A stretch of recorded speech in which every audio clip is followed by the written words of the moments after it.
August. And week after week, we have been having amazing speakers. This is such a great community. Thank you for joining us if it's your first time. If it's your first time joining, welcome. If you've been here week after week, welcome back. And enjoy the fact that it's the last one of 2022. We'll be resuming, hopefully, the talks in 2023, but not before a very much deserved break for the holidays. So while we wait for more people to join in, we'll be starting shortly. Feel free to say in the chat where you're calling from. It's always interesting to see. We have mostly people from our region, Europe and Central Asia, but sometimes we have people from all over the world, and we want to know where you're calling from. So let us know, so we also know more about your reality and more about what are the different challenges that you might be experiencing. So don't be shy. I'm Darini, I'm calling in from London. So make sure to share in the chat where you're calling from. We'll be starting very shortly. We're very lucky today. We're doing a case study. So this is going to be a very concrete deep dive on the topic. So I'm just going to wait a few more minutes to make sure we have more people in the room, and then we'll be starting shortly. In the meantime, I see Dauda is here. If you want to put in Fatma, I see a lot of new names. So if you want to check in the chat, say hi and tell us where you're calling from. We would like to know you a bit better. This is a very close knitted community. We're all very friendly here. So we would really like to know where you're calling from. And we will be starting in a few minutes, so you can have the time to grab yourself a glass of water if you want. This is going to be a nice one. Today, I think we're going to keep it short and sweet. We might actually be finished before the actual 1 hour and a half. Oh, hello. So we have people from Turkey. We have people from Mali. Welcome, bienvenue. We have people from Saudi Arabia. Wow, that's very nice. Always happy to see when we have people outside our region as well in those talks. We'll give it another 2 minutes before we can start. I can see some familiar faces. Ayardita, Gökçe is here. Hello. I can see. I'm very happy to see the same friendly faces day after day.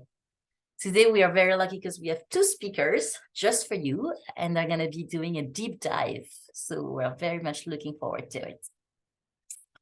Svetla, do we have many more people in the wait room? No one at the moment.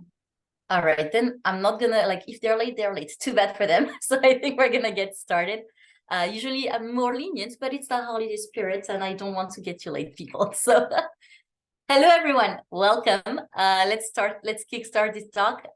Today, we're very, very lucky because if you're a travel fan or a chess fan, we're talking about tactics, and we're traveling to the city of Karsiyaka in Turkey. And we have 2 exceptional tour guides to guide you through it. We'll be talking about urban tactics, and we'll be talking about it through a case study. So you will have very concrete examples. So without further ado, I'll give it to your lead tour guide, Gökçe. Thank you, Darini. Well, thank you for joining us today. My name is Gökçe Tuna. I work for UNDP Türkiye Accelerator Lab as head of exploration. With me is Özlem Kocaer, who's the head of urban design department at Karsiyaka Municipality. We'll be talking about 2 recent urban interventions we co-designed and co-implemented in Karsiyaka, which is a district of Izmir, a city of 5 million plus. It'll be mostly me talking today, but I'll hand over to Özlem in certain parts to share with us her experience and perspective. The presentation will take about 45 minutes max, I promise, after which we'll be happy to take some questions from the audience if there are any. And before we start, I'd like to know who is with us today. So if I could ask Svetla to share the first poll, please. Thank you.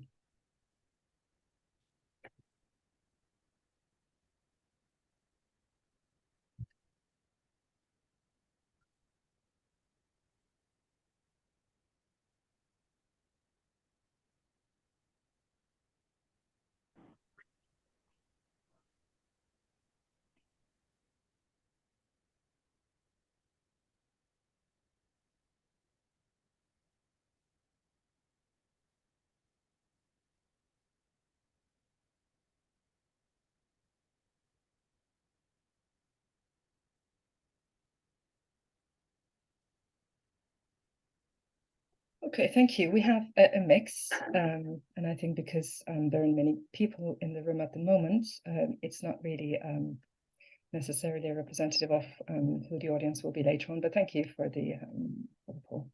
So we'll stop that, and now I'd like to ask Merve to share the presentation, please.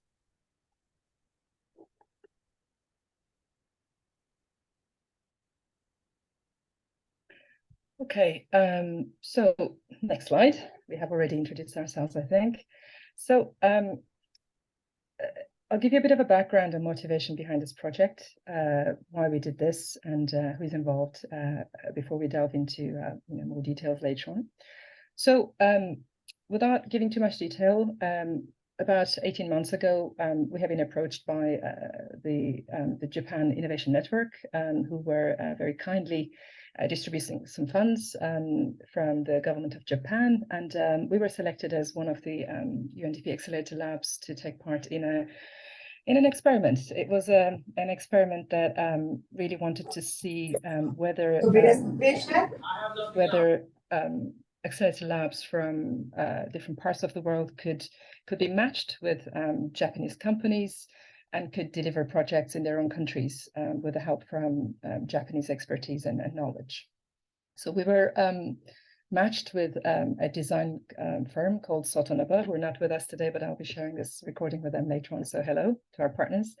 We were matched with them, and they were responsible for the conceptual design, and of course we did the implementation with Karsiyaka Municipality, which I'll talk about later on in more detail. So our intention when we applied for this fund, for this project, after which we were selected, as I said, was to do some work in urban environments. Obviously, that's one of our frontier challenges in Türkiye. And we had three really main goals, I think. Just want to talk about the three that we focused on at the time.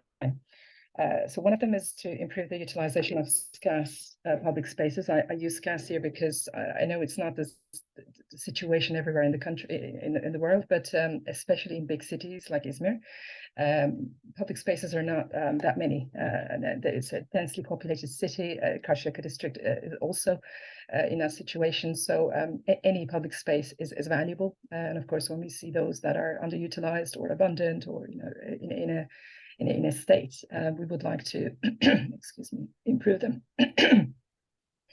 The second aim we had at the time was to contribute to SDG localization, which is what obviously UNDP advocates for.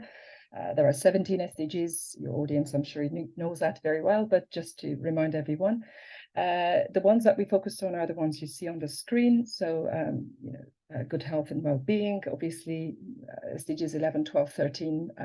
11 is about sustainable cities and communities, which is the core focus of this intervention. Responsible consumption and production is what we try to do, at least with the materials that we used in some of the interventions. Climate action, again, we tried to be careful about this as much as possible. Life on land, and 17 SDG partnerships for the goals. And of course, ultimately, our aim was to create a scalable model. I'll kind of come back to this in a minute, what we mean by that, but it's a very simple intervention, actually. Two simple interventions we're going to talk about today. They're very similar, it's just the sites are different, and we wanted to kind of set an example. There are examples in Türkiye as well as other countries, but there are just a few, and I think it's important that we kind of increase the number of these interventions and projects, and people's awareness is higher, and eventually we would like to see a situation where we don't need to intervene as an international organization, and these things are actually done by municipalities or local groups, NGOs, and whoever else is involved.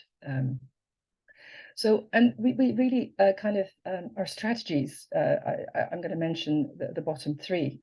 We wanted to design something. We wanted to intervene in a way that actually met local needs and wants, obviously. So, and they were aligned with the local texture, if you like. So, we didn't want to do something that's so absurd that, that wouldn't fit with the local context. We wanted to use low cost and preferably recycled materials. We'll come back to the low cost aspect of tactical urbanism. That's obviously one of the assumptions that you would do in a tactical urbanism project. And the third one is amplifying each partner's strengths. So we had an unusual partnership, and we really needed to use each partner's strengths in the best possible way. So I'm going to ask Svetla, before we move on to the next slide, to launch the next poll, please, question. It's, again, a very short one, just to kind of understand the audience's experience or knowledge on tactical urbanism.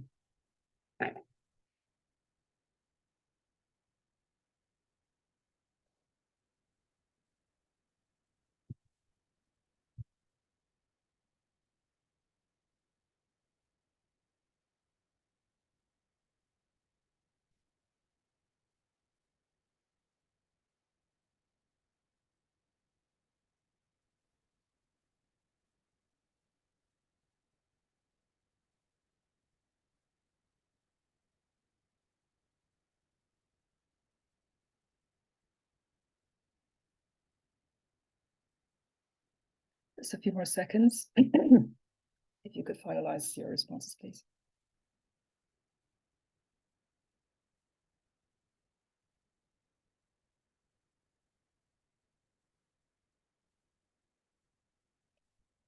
Okay, thank you. I think we can end the poll. So I can see that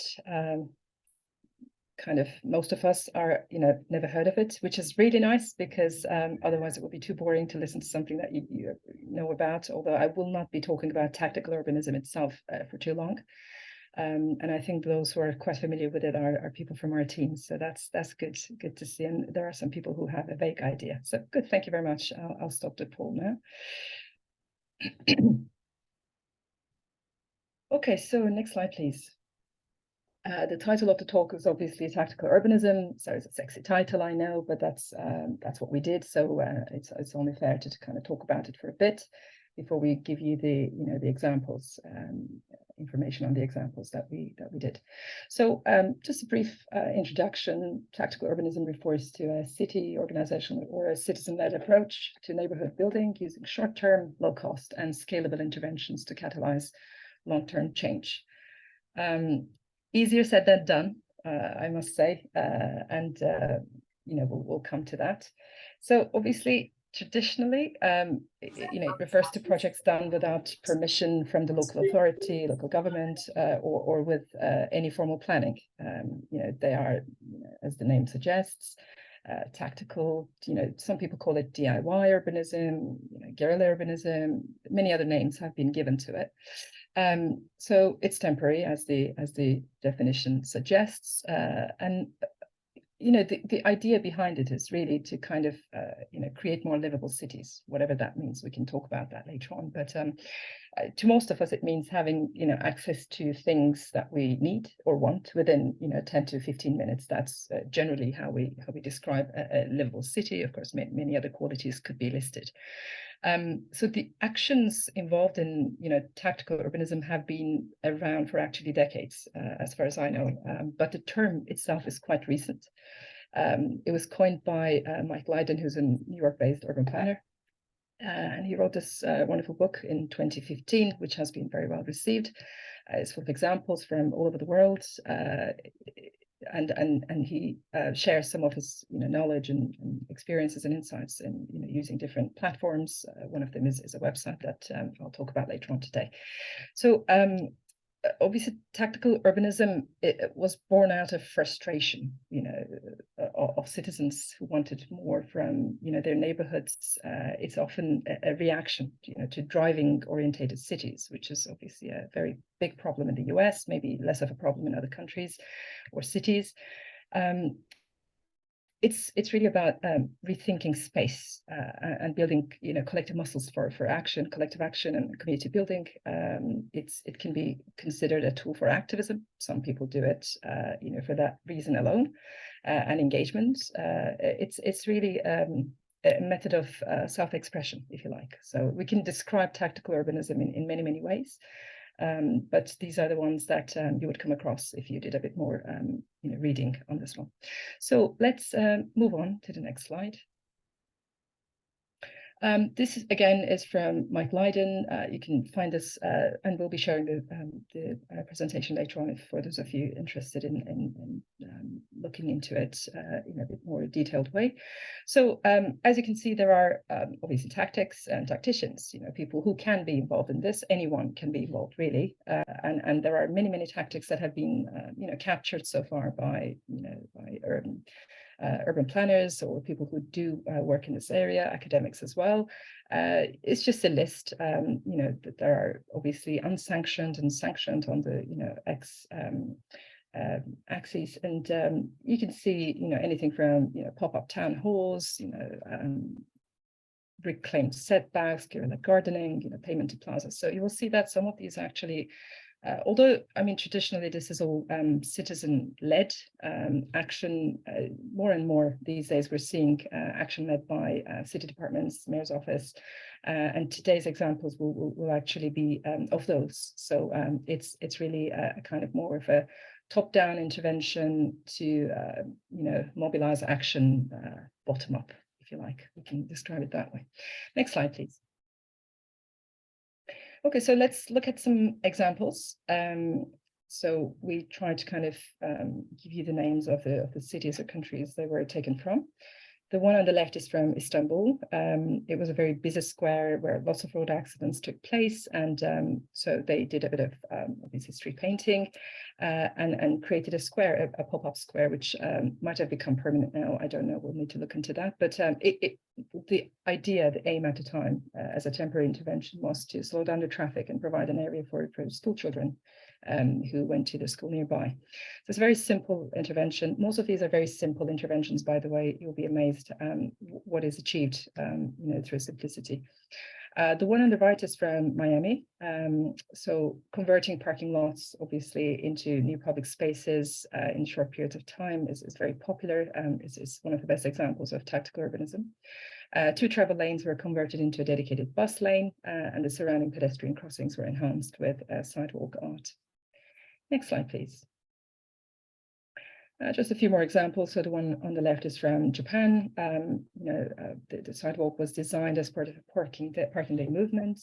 Curbside parking spaces were temporarily repurposed and converted into public parks. The idea really is to kind of, show people what's possible, what can be done, and to, it's a call to action, if you like, in that sense. The ones on the right are mostly kind of art. Street art can be considered more of a street art.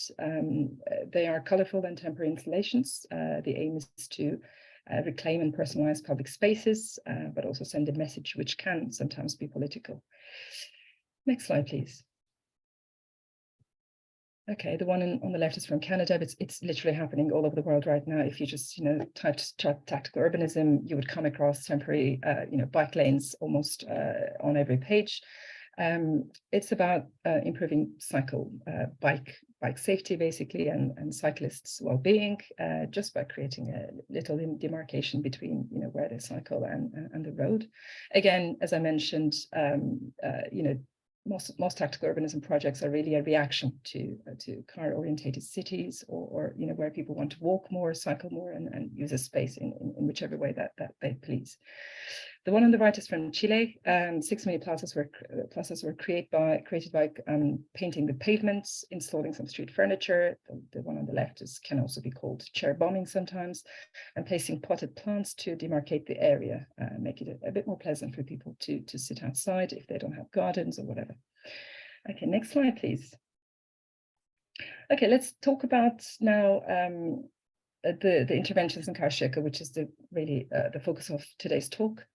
I've talked about the partnership a bit, but let me tell you why it's unusual. I think it's unusual because an international organization is kind of really involved, which is us, UNDP. A Japanese design firm is involved from Japan, and without actually being in Turkey. We'll talk about that. And Karsiyaka Municipality is of course a partner that has to be involved in a partnership like this because of the nature of the intervention. It's an urban space, and municipalities own urban spaces. Most urban spaces are owned by them, so they will have to be involved, and they must be involved, of course, for an intervention to succeed. The collaboration was done entirely online, which we can talk about until the counts come home. It's very, very challenging, but we managed to do it, so it's perfectly possible. And we had a 6 months time frame, of course, pre-planning and some other things. Perhaps the time frame might be a bit longer, but the actual design and implementation of it took about 6 months. And a multi-stage process. These steps really are common, but let me just go through them quickly. We had institutional arrangements, obviously, negotiations between partners, and then we planned the whole thing. How are we going to coordinate our actions, especially online? We then had a long process of site selection. So Karsiyaka had a lot of actually a long list of idle or underutilized public spaces, which Özlem will talk about in a minute. And then we had a needs assessment after we settled on 2 sites. We had a concept design from the Japanese firm, and then we kind of finalized the design with the help of local planners and designers from the municipality. And then we did the implementation, of course, which took the longest in one of them. And then we're currently doing the monitoring and evaluation. We've done a bit of it, and we would like to do a bit more just to understand, how the interventions have been perceived by the citizens. So next slide, please. Okay, I'm going to hand over to Özlem to talk about how they saw this partnerships and what their strategies and perspectives were. Thank you, Gökçe. I would like to make a brief information of the urbanization structure of Karsiyaka district. It is a residential intense settlement with a cost of agency, a total population of 347,000 people, and average number of households of 2-6, and elderly population above the average, rural and forest areas in the north. The first city plan was made in 1955. There was a rapid urbanization actually at that time, but there was a lot of unplanned construction. As a result of rapid urbanization and population growth, the areas where we can breathe in the city have become very valuable at the point we have reached today. And Gökçe said that about this. In addition, as Karsiyaka municipality, you can say the screen, our ultimate goal is to create a city that is resilient to climate change in the design and implementation of a public open space. I want to briefly share with you the strategies and tools we determined to achieve these goals. And strategies are development of a governance process that includes all stakeholders with a participatory approach. That's most important for us, for democracy, and also establishment of a new citizen participation unit in municipality, adaptation of an age-friendly urban design approach, for example, children street and the otherwise, adaptation, efficient use of resources, natural-based ecological design, innovative design, development of a database decision-making process, development of open data searches and generating data with own resources, and the last reason, raising public awareness about the risks faced by cities. All of them, I would like to give examples of tools that we have experienced and continue to use to implement these strategies. For example, street inspection tool for safe and accessibility street design, and citizen design size method for transformation the street design, co-production, co-design with citizens. Smart communities are most important, and we use digital app and tactical urbanism monitoring. First, as a result of all these strategies and tools, we aim to building a resilient state. Next slide, please.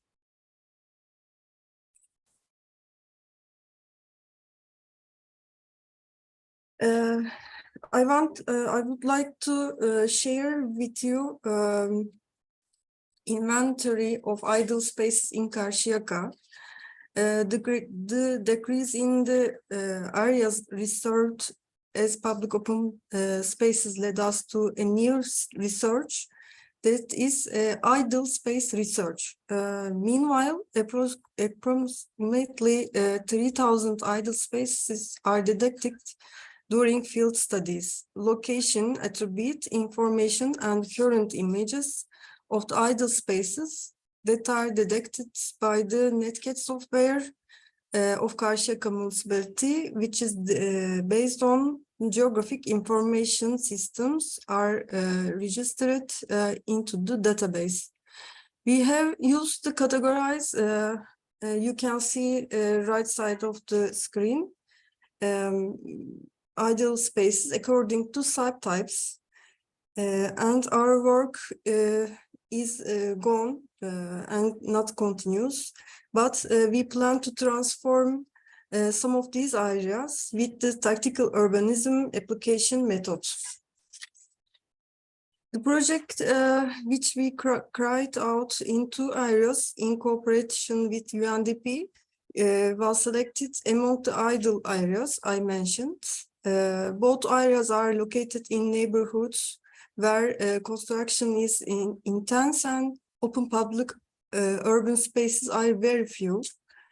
In this sense, as a municipality, it is very important for us to provide the public space needs of citizens in these 2 areas, even if it is a little bit. Thank you, Gökçe. Thank you. And next slide, please. Özlem, this is yours as well, actually.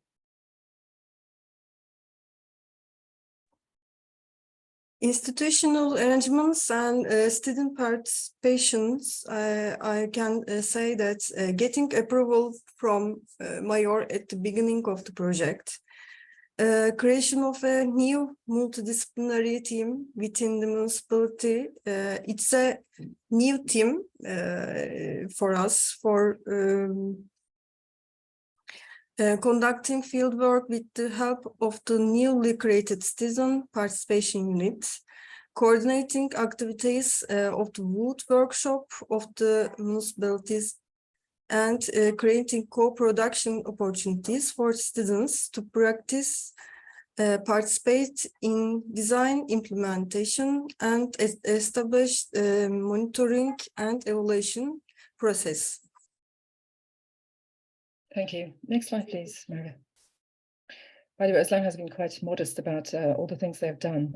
I'll talk about this in a minute, but you know, that exercise she talked about, you know, mapping all these idle spaces is a huge thing in and of itself, actually, and making it digitally accessible and available to us made it possible for us to go through these sites in great detail, and we ended up with 2 that I'll talk about in a minute. So the thought processes for the site selection we went through after talking to the municipality and going through the tool they developed. So we had 3 things in mind at a time. So we wanted it to be an existing public space. I mean, that was a strategic decision.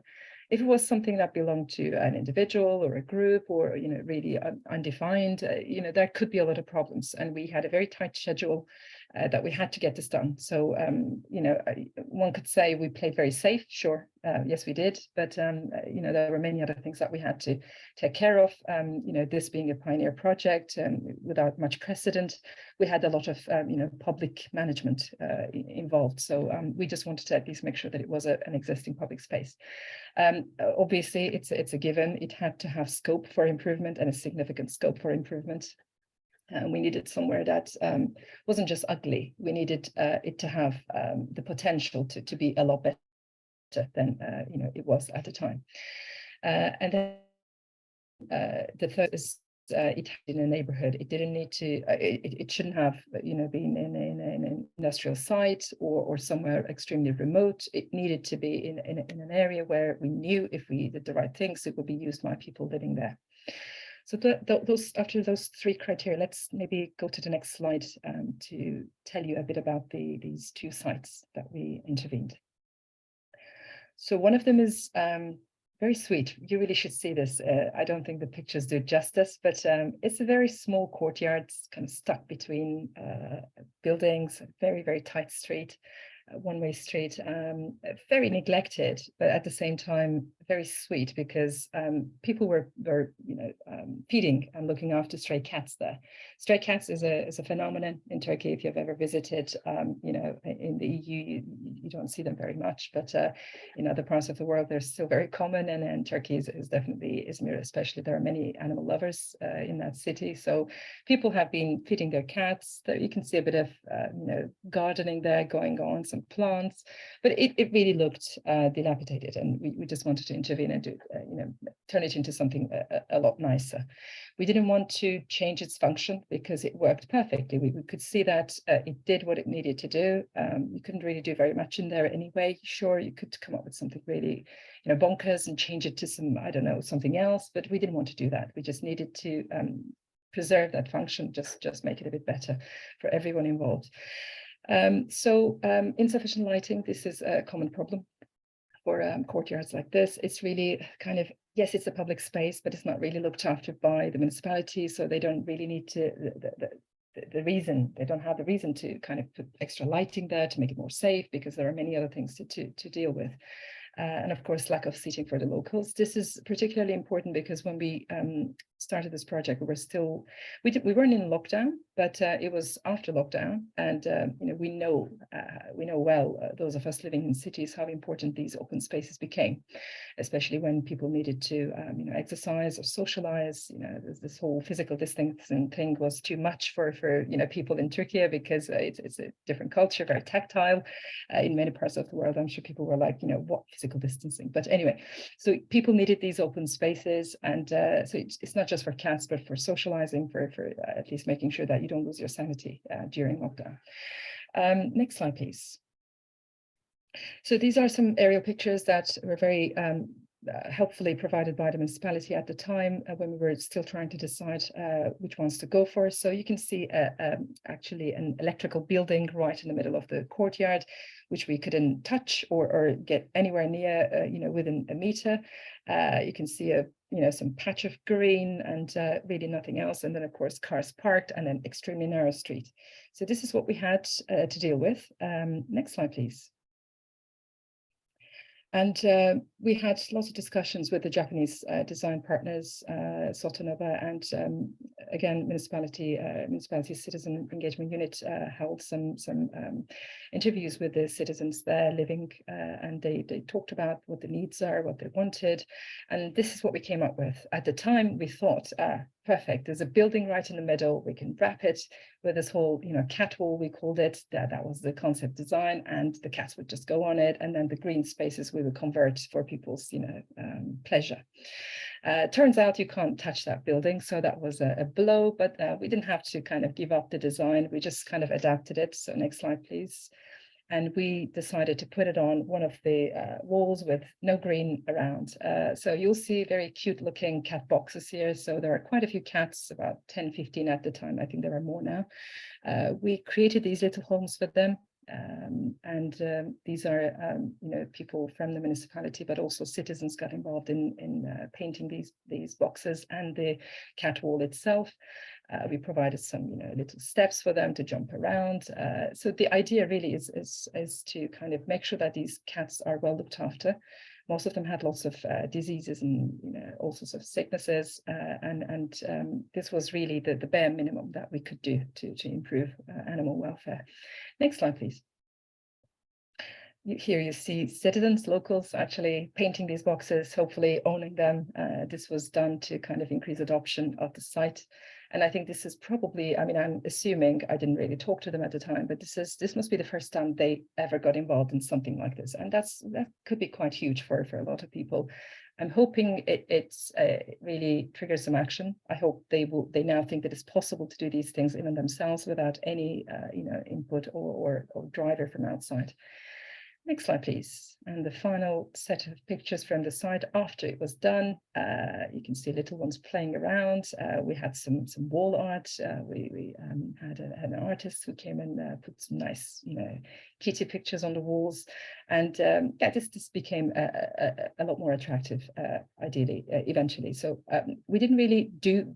I would say we didn't do very much. We did a lot of things actually, but it looks like we didn't do very much. But that's the beauty of tactical urbanism. It's simple. You see the results, and then hopefully, obviously, we will need to monitor the site for a lot longer to see how it's being used. We have some preliminary results.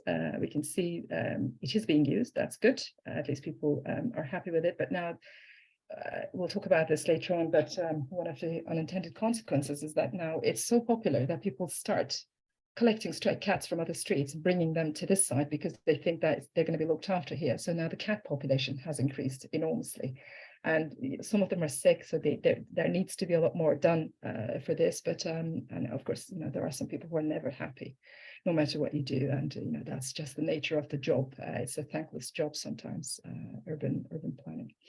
Okay, let's move on. And this is the second site. It's basically a low functioning pocket park. We can describe it that way. Again, insufficient greenery, which wasn't the case before. Sadly, there was a lot of greenery and weeds and grass and stuff, but then people complained that it was attracting cats and dogs who were just doing their job in there, and they didn't want that smell and all that. So and of course it was because of its I guess condition, it became quite an unsafe site at night. Again, there was I think one or two lights at the time, so people complained that it didn't have enough lighting. It really wasn't suitable for kids either. So it's obviously there are roads around it. You'll see aerial pictures in a minute, and it's really not safe for small kids to run around. It's also kind of on the transit route to a train station. Right next to it, there is a massive, train tracks basically, and then it's really not the most. It wasn't the most attractive place at the time, but the positives, there were lots of trees. Some of them were mature, so that's great if you want to intervene and create a space for people to spend time. And in a city like Izmir, I mean, summer temperatures are easily 40 plus. That's why I moved from Izmir to abroad. I'm in the French Alps now, so I'm very happy. It's nice and cold, and I don't need to deal with the massive heat anymore. But it's extremely important. The shading is critical for any public space in Izmir.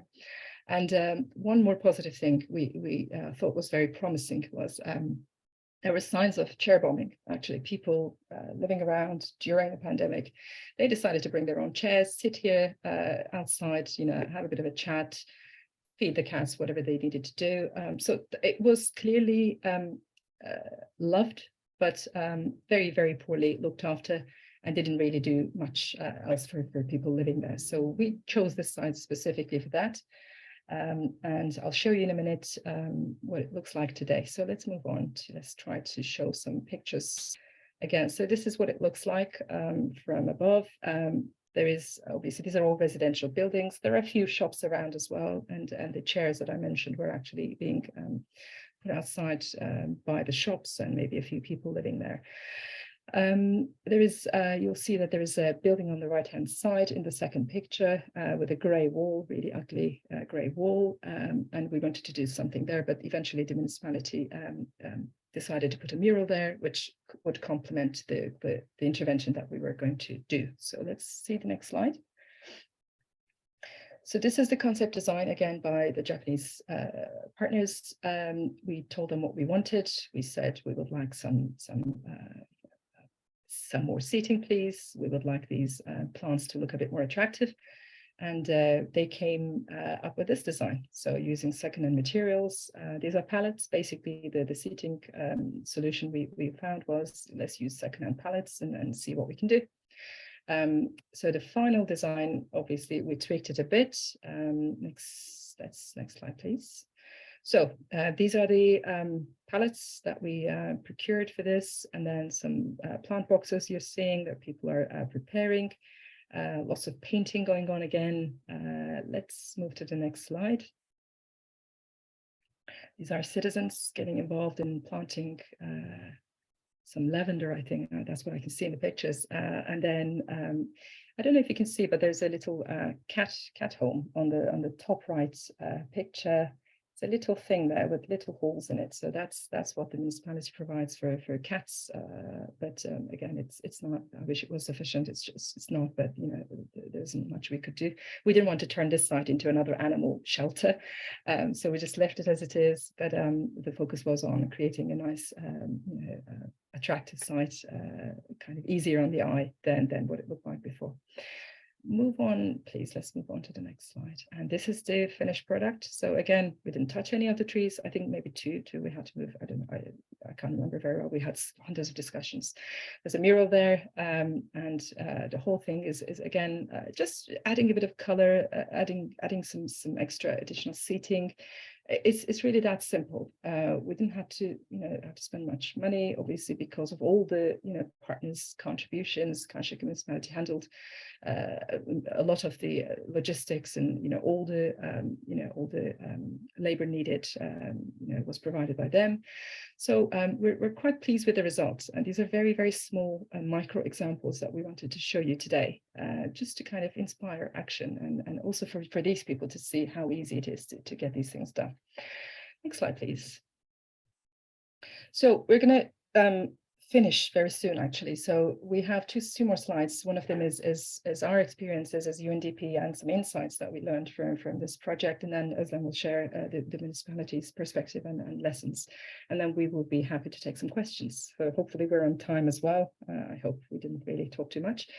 So let me say a few things. I'm sure there will be some questions too, so I'm going to kind of preserve some of my answers for that. But the few that I wanted to share really are these. So these interventions are very simple, the ones that we presented today especially. But when you work with a municipality, you have to understand they have very traditional structures, and so do we, by the way. Every large organization has them, and it's really not easy. And tactical urbanism, by this kind of, if you look at the definition, low cost and, very speedy, you would think that, they're incompatible. They're not incompatible. It's perfectly possible to do tactical urbanism with the involvement of municipalities. But I think you will need to have a lot more pre-planning, and what Özlem's team did was to put together a multidisciplinary team, and that was extremely valuable. They also had this newly created citizen engagement unit that were very helpful with collecting data from the field. So all these things have to be in place, really. Otherwise, I think if you're just going to a municipality to say, hey, I want to do this, and I need your 13 departments to get involved, you're going to hit a wall, and you're not going to get anywhere probably anytime soon. So those are the things that need to be handled quite early on. Online collaboration, I mentioned it. I still carry the scars. I'm sure everyone does too, but it's perfectly possible, but very, very difficult when parties are collaborating for the first time. We didn't know each other. The parties didn't know each other at all. Actually, I don't think Karsiyaka ever met the Japanese partners. We were the conduit between. It was an international partnership, so there were no language barriers, luckily, but still it wasn't easy. Time differences, all those things need to be considered. Working with a low budget means there will be compromises. We had to, I think, compromise on some of the materials, and labor wasn't an issue really, but it was mostly the materials. But I don't think I still don't think it needs to mean the quality will need to suffer. I mean, you can still do a lot with secondhand materials. You might need to tweak them a bit and stuff, but it's perfectly possible to use a low budget to do these things with a low budget. Which really traditionally isn't the case with any municipal project. They, like with our projects, they have large budgets, and they take their time. So all these things happen for a reason, because it just is required. But with tactical urbanism, it needs to be obviously a lot faster and with a much lower budget. The fourth one is really important for me. The temporariness involved in tactical urbanism must be fully embraced, I think. So that trying to create the perfect structure or installation is not the point here, but that all of us have that tendency to say, oh, but it's not going to last, it's going to be rotten in 2 years' time, people will hate it. That's really not the point at all. Create something functional, temporary if necessary. It can become permanent. Most of these interventions that I shared with you as examples actually have become permanent fixtures, and that's for a good reason. But we must be, I think, quite prepared and in peace with this whole idea of temporary. And that, there's a negative connotation, I think, kind of attached to that word. I don't like it. I think we need to change the way we think about temporary. Citizen engagement is key. And it must be secured from right from the beginning. Obviously, it's not rocket science, but I'm just saying it in case anyone is wondering how that happened. And not everyone will be happy. I said this before. There will always be one or two grumpy people who don't like the color you picked, or and by the way, all those things, all those decisions were made with the citizens involved. But they're not the same people. They all have different desires, different needs, or different preferences, and it's quite normal that you can't please everyone in these things. The simplicity involved in tactical urbanism implementations make them scalable to a great extent. And I think, the examples that I presented today, you can see can be done anywhere, literally anywhere. You can even take the exact same model, go and find a very similar site and do them there. But each really must be built on the local preferences and needs and wants, as I said, and there can be vast differences between people, as I mentioned. And of course, plan for unintended consequences. I talked about this with the site with cats in it. There are some other examples we can give, but again, no one expected all of us are never going to bring their cat from the street and say, hey, look after this. So that's something that we need to deal with. It's now a problem for those locals living there. They don't want hundreds of cats. They were happy with 10 or 15, but what are we going to do if this continues? So those are the things that we need to think about. Next slide, please. I'll hand over to Özlem.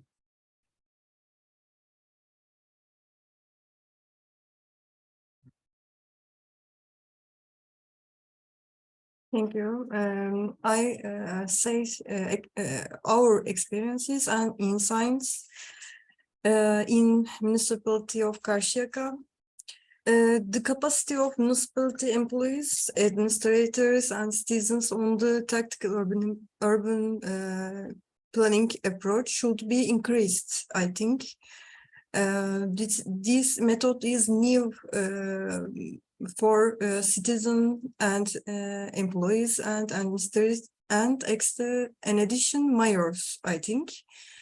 With the monitoring method, it is necessary to evaluate the materials used in urban furniture, which is produced quickly and obtained from recycled materials, with the expectation that the design practice will change in the future. The purposes of the experimental approach in tactical urbanism should be well conveyed to those who will use the space. This is very important because of we take some crises from the citizens later the implementation. Municipalities tend to design public spaces as final products by considering permanence, therefore encouraging the use of temporary design furniture in the method can lead to post-application criticism from users. The limited baggage of the project affects the quality and functionality of the material selected during the implementation. And in tactical urban planning, design and implementation process that will be permanent at the end of the experimental process should be planned. It's very important. And I can say the last, it was a not easy project, I think, but the project finished successful, I think, all these situations. And it was a pleasure to take part in such a project and to work with the UNDP team. In addition, I would like to express my thanks to entire project team, our team. Let's say thank you. Thank you, Özlem. And likewise, it was a pleasure to work with you. And as the audience can see, we still talk to each other. So that's good. That's a good sign. And I should also say that we're currently in the middle of the third project, actually. We didn't talk about it today. It will be maybe a subject to another talk. But we're working on a new thing, new surprise for citizens in Karsiyaka. And if it's a good one, I can give you a clue. It's about shading. It's about the heat, and it's about, you know, protecting our cars from that deadly heat, and maybe creating some urban spaces. So you know, watch this space. So thank you. We are happy to take questions from the audience if there are any. I know that some people, I think, wanted to raise their hands during the talk, but apologies, we just didn't want to interrupt the talk. But happy to take questions now, if there are any. So we have a few minutes. We can take 10, we can take 20. Don't be shy, ask your questions. You can either raise your hand and you'll be able to unmute yourself, or if you're in a noisy place, or if you're just shy, you can just put in the chat and we'll be happy to read your question for the speakers. There's one from Arlinda. Arlinda is from Kosovo.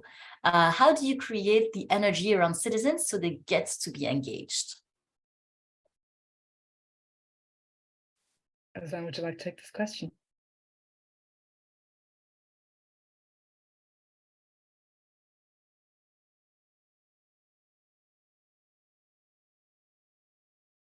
Özlem, would you like to take the question about how do we create energy around citizens so they get engaged? Maybe you can share some experiences from your newly created unit. Yes, it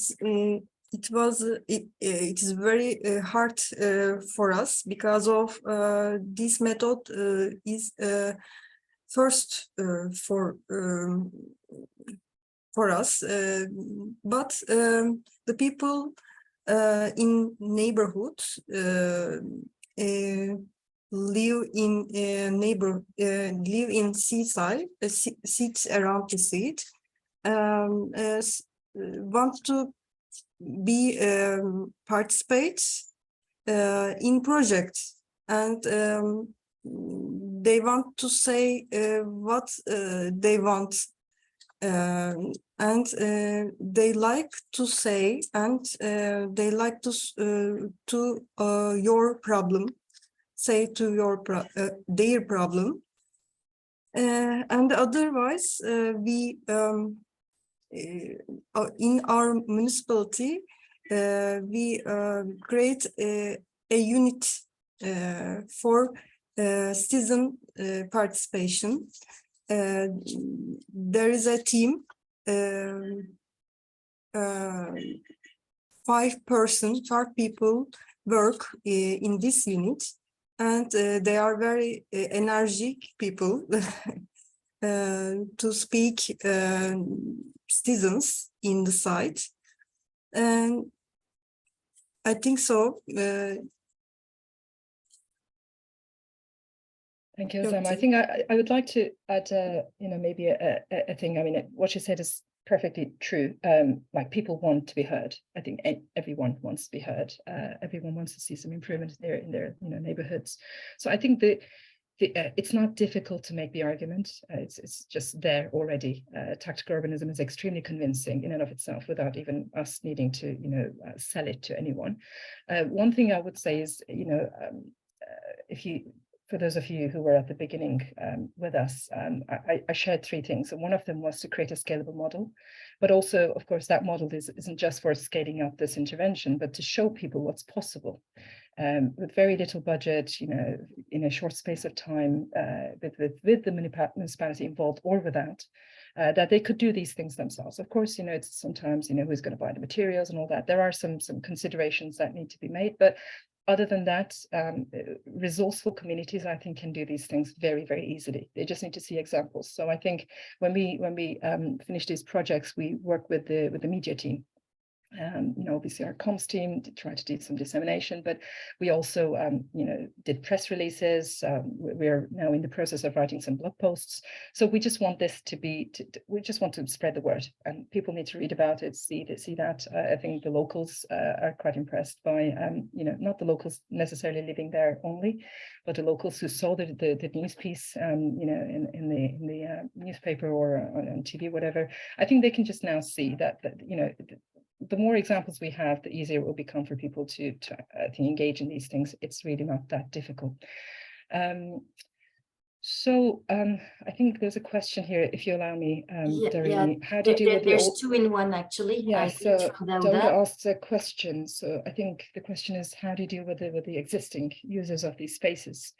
The answer is very simple. We had to work with them. You can't ignore these people because they live there. They see this thing, you know, they're going to see it every day, all day. And, you know, there's no way you can escape that fact. So we had to work with these people. But then, as I said, you know, they don't all agree on all the needs and wants, all the, you know, all the necessities for these sites. But generally, we tried to have consensus. I think we just asked generally what people wanted to see, and the answers were vastly different. You know, they just all wanted to see improvement. Yes, some of them wanted more seating than others, some of them wanted more things done for the cats than others, but you know, generally I think it's the same direction that people are choosing. So we just decided to go with it. It was very important for us that, you know, especially as UNDP, you know, as an outsider, you know, imposing our own priorities, that has never been our stance. So we had to work with municipality. We had to listen to these people. So as I said, there were field interviews done before we even did anything, before we picked these sites. One of them we were still thinking about, so we decided to talk to people to see what could be done there. What do they want to see, and does it really fit with what we want to do there? So, but their needs and priorities were always, you know, put before ours. The second question, I think from again Dauda, is were there any opposition to projects? If so, which actors were disagreed, and how did you manage? I think I talked about this a bit. You know, try to be diplomatic as possible. The obviously citizen participation unit had to deal with it all. We didn't have to deal with it, but you know, it's really a fine balance between kind of, you know, what you could do and what they want, and you know, there will always be some gaps between, obviously. I think one thing I could say is, if these projects were driven by citizens rather than by us, which was the choice we made at the beginning. We said we had to set an example so that people can do these things going forward. But if it was the other way around, if they did what they wanted and we just sat there, watched them, or at least we didn't oppose, then I think things would be a bit different, because then they would have to deal with their own internal politics and internal, you know, communication issues or disagreements, whatever they have, or maybe, you know, they would be perfectly in harmony and they would just do it and everybody would be perfectly happy. I doubt it. I think there will always be different voices, so they would have to deal with it themselves. On this occasion, we did it because it was our project, it was driven by us, but I think it's perfectly doable. So Didam has a question. She says, I think the most challenging part is raising awareness about tactical urbanism and what should be done to push people to take action, making short-term event and start people to get, okay.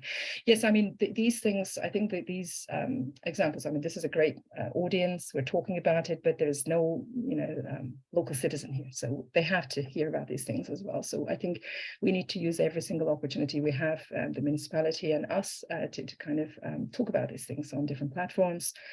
Perhaps, maybe, I don't know if there is such thing, but if there is ever a fair or an event organized by the municipality to kind of share their, let's say, end of year report or anything like that to show people what has been done.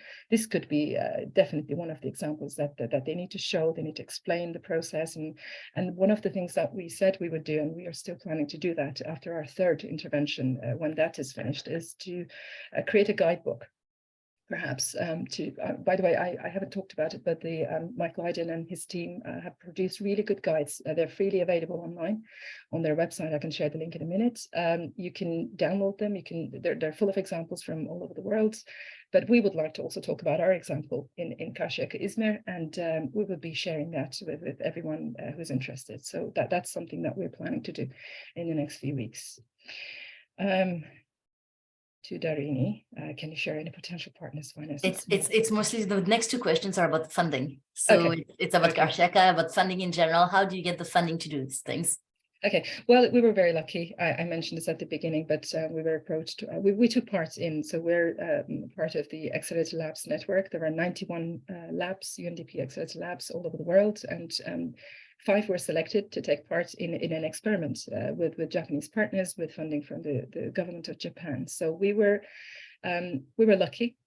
We made an application. We shared our vision. We just wanted to explain what we wanted to do. We didn't have any municipal partners at the time with us, but we just said, this is what we're going to do if you give us the money.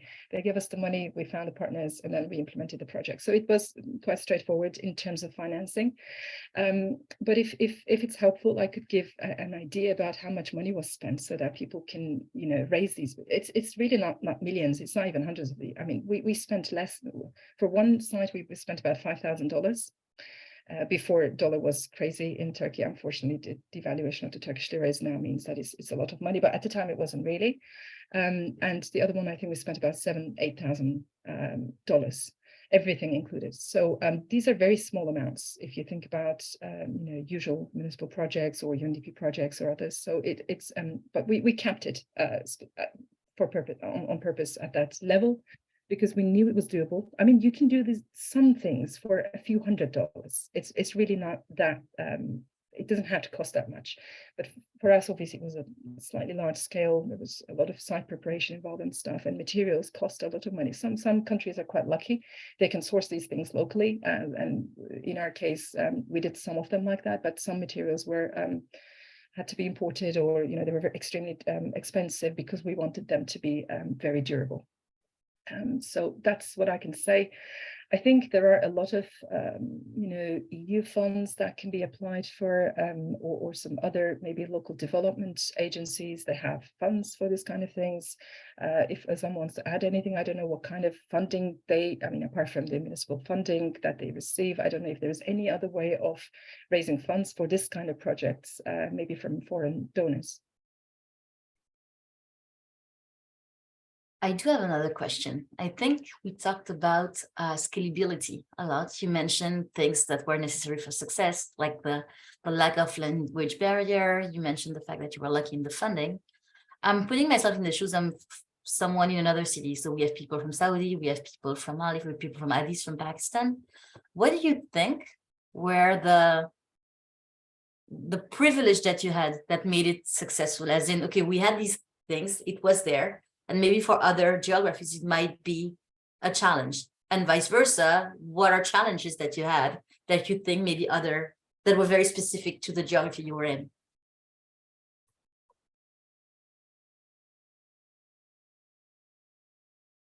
Good question. Özlem, do you have any views on this?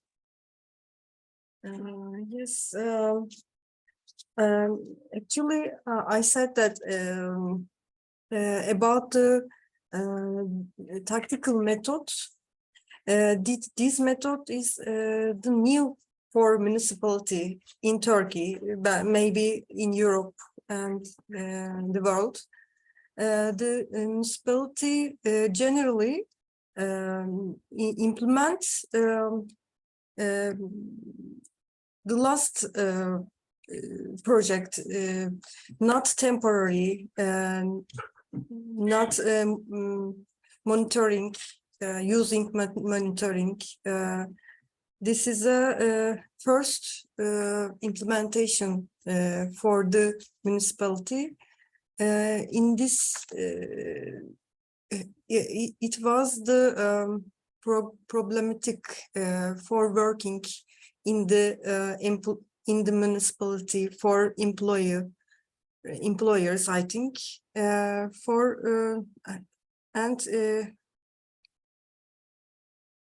actually it's important for us. Institutional structure of local governments, I think, must be encouraged. Maybe I can add a few things. So what I think we benefited from to make these projects a success. So one of them was really to work with a municipality like Karsiyaka. I think they were quite open-minded about this, not because it's my hometown. I'm very, proud to say that, but I know that they are, not just open-minded, but they could be pioneers in many ways. It's a very nice part of the city, even in the entire country. I think people could say that. People are quite relaxed about many things, and you really need that relaxed attitude. You can't really do these things very easily. I'm talking about not citizen-led, but institutional-led projects like ours. You can't really do these things if people are extremely unhappy with the political climate or with the way that things are managed, or if they hate the municipality they live in and they want change. Those things are extremely important, and I think we were lucky that it was quite a positive. There was a positive picture in front of us, a mayor and a municipality that people are generally happy with, and the typical Mediterranean attitude towards life. I think that helped. One thing I mentioned this, but for those people who weren't really with us at the time, but the municipality, and this isn't the case for every one of them, had a very well functioning wood workshop. So that's where we produced most of the street furniture, actually all of it. I think they were produced there, and they were only painted on site with the help of citizens. So it was tremendous. It made life so much easier. Not just budget-wise, but things were kind of kept inside the circle, so we could talk to them. We had a coordinator, one of the people in Özlem's team coordinated the whole thing. So a lot of back and forth. It was difficult, but tiring for everybody. But having that kind of a facility where you can get everything produced is extremely helpful, I would say.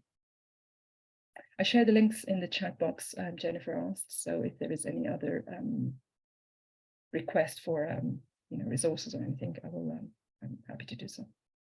Oh, thank you for sharing. This is very valuable because in the end it was successful, but it's interesting to know the behind the scenes and what were the assets you had to begin with. I feel the technicality of having the ability to paint and build everything, all wood-based structures was very useful. I think it's something that you used well. It's not always easy for other cities, I think, to do that, and sometimes you have to get more creative. So thank you for being candid about this and very transparent in sharing. Are there any other questions at this stage? We might have a few minutes. If you want one more question, we'll be happy. Otherwise, we can also call it today. Just giving it 30 seconds if you have a question, or just raise your hand to say if you have a question coming. I think you did a very good job answering everybody's doubts. The presentation, I think Gökçe said that she was okay. Özlem, I think you're okay as well. So we will post the presentation. So that brings us to a close of the Urban Talks series for 2022. I want to thank Gökçe and Özlem for joining us. Gökçe was there for the first one in August. She's also here for the last one, so we're going full circle. Thank you for everyone who joined us week after week. If you're a new one in the community, feel free to follow us. The link is in the chat, so I'm gonna repost it.